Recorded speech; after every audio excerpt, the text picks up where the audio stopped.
तो आज आम करवा गरम गरम कोबी पराठा। तो से कोबीर पराठार स्टफिंग किसी कोबी काटी नहीं, किसी आलू को काटी नहीं, किसी बीन्स काटी नहीं, किसी टमाटो को काटी नहीं, गोटे पियाज को भल भाव काटी नहीं, मसला भितर रसुण को नहीं, अदा को पेस्ट कर नहीं, जीरार पेस्ट कर नहीं। तो चलते आम ए स्टफिंग तैयारी कोबी पराठा बनवा।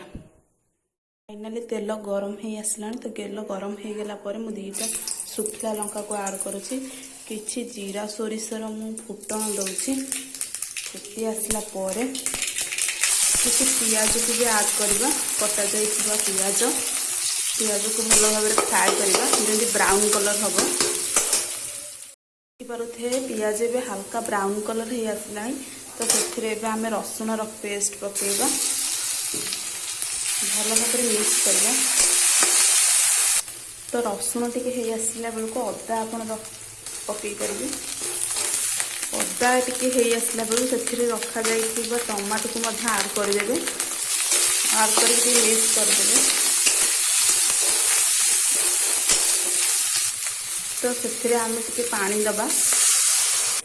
तो टे फुटी आसला बेलू मु रखी लुण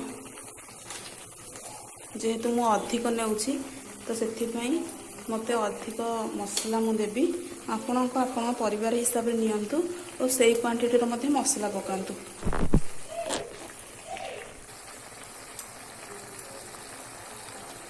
तो मसला बस से आम घोड़णी देदेबा। घोड़णी दे सारा आम रखी जीरा और धनिया गुंड देबा। तो मसला टी एमती आसला आम से किसी धनिया गुंड को आड करदे, किसी रखा जाइए जीरा को आड करनेली मुझे भल भाव मिक्स करदे। तो देखो मसला ए भल भाव कषि हो आसला। से आम रखा जाइए परिवा को आड करवा। तो मुझे परिवा सबको पकई नहीं, एवं मिक्स करदे।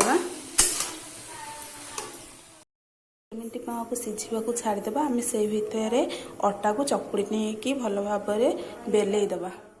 तो ये 5 मिनट हो गला। 5 मिनट हो गला आम हल्का टे डंकी एमती मास करनवा।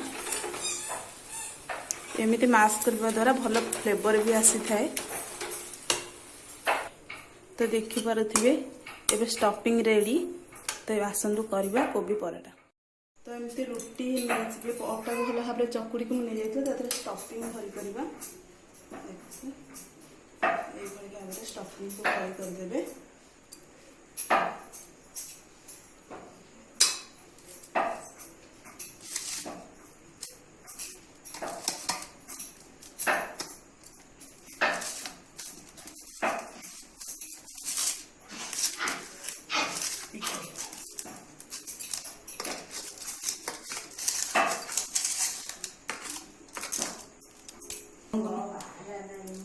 धड़ी की भल भाव एमती नहीं तेल आम पकईकी भल भाव फ्राए करवा और गरम गरम पराठा तैयार हो।